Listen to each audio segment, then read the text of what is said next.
Good morning. I'm Chaplain Harold Epley. It's good to see you again, and I welcome you to our weekly Bible study.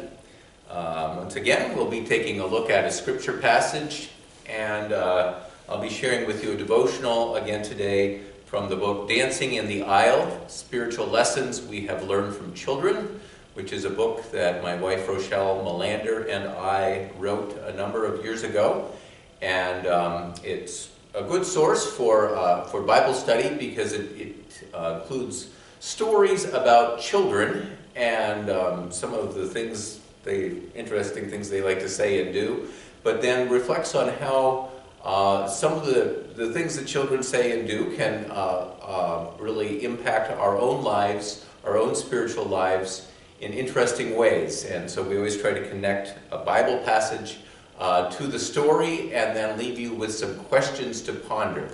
And the theme for today is called "You Can't Rush These Things." And so the themes that come out of that are patience and perseverance. And those are two things that I think we are all very much in need of during this time of the coronavirus pandemic.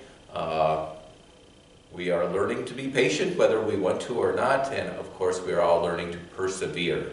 So that will be our theme for today. And I'm going to start with a scripture reading, and as always I invite you, if you do have a Bible, if you want to pull that out and follow along. I am reading from the Revised Standard Version, and I am going to read today from the Gospel of Luke.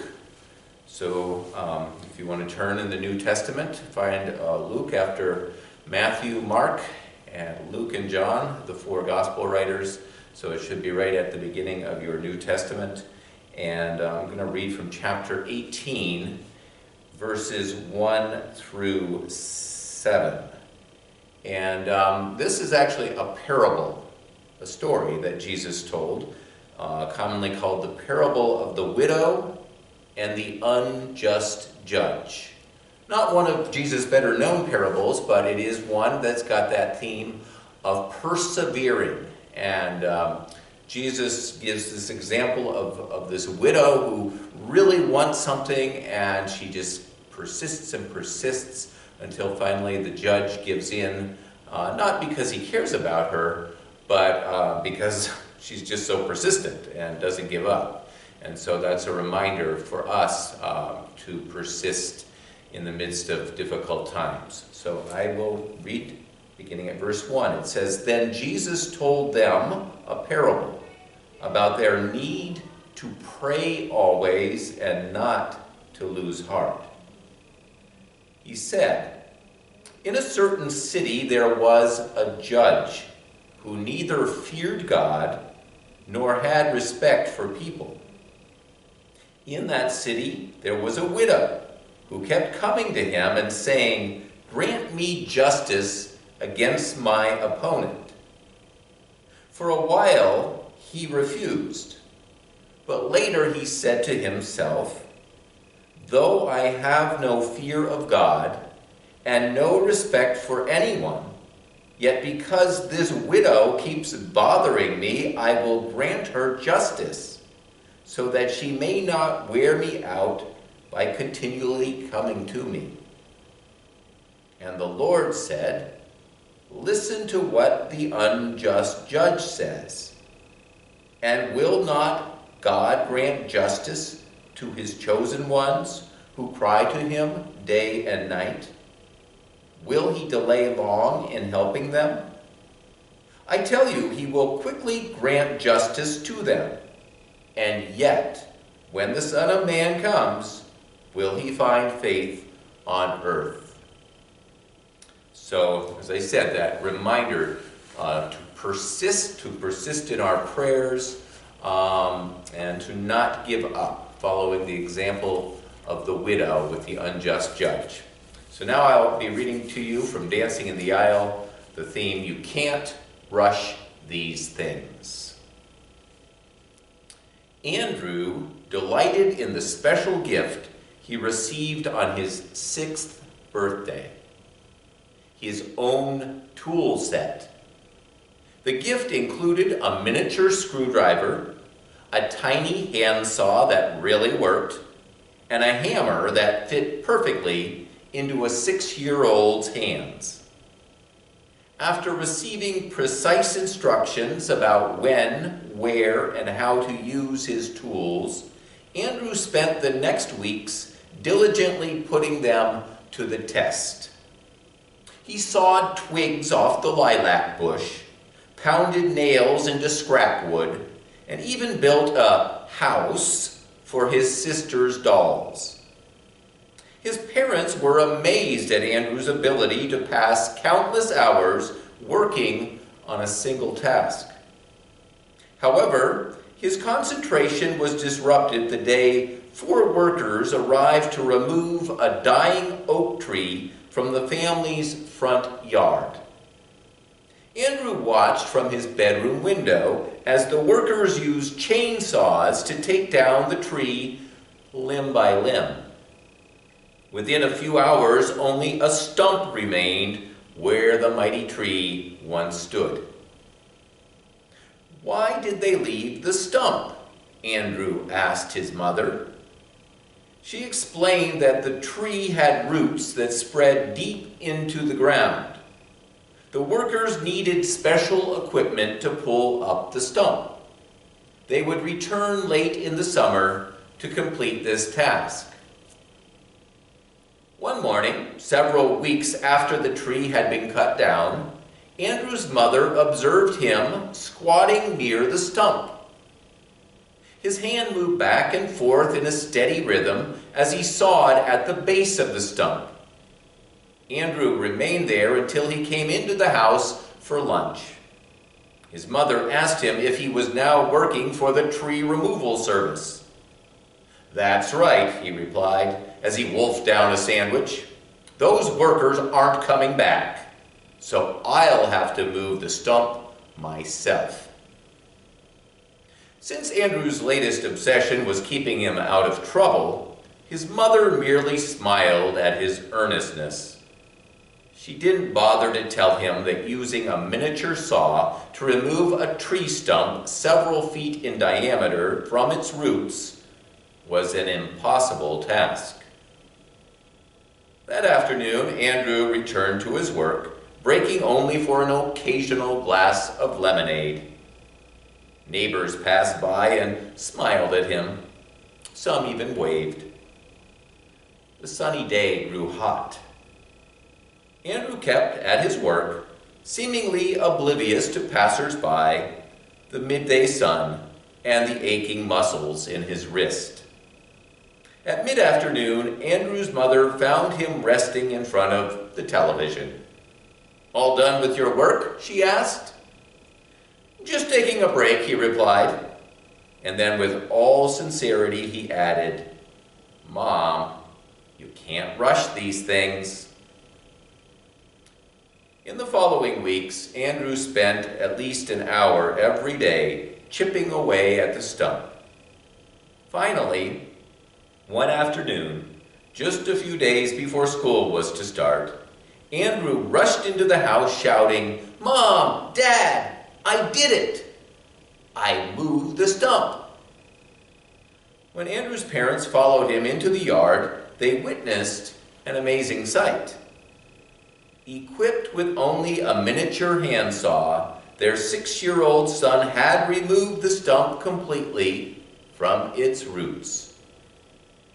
Now, Andrew's feat will not be recorded in any world record books, yet his perseverance inspires anyone who feels overwhelmed by a seemingly insurmountable task.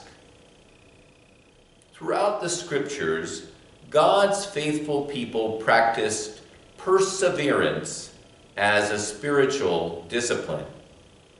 They heard God's call, plunged forward in faith, and endured in the midst of adversity. The Israelites pressed on toward the promised land, despite poor attitudes, a paltry diet, and a difficult journey.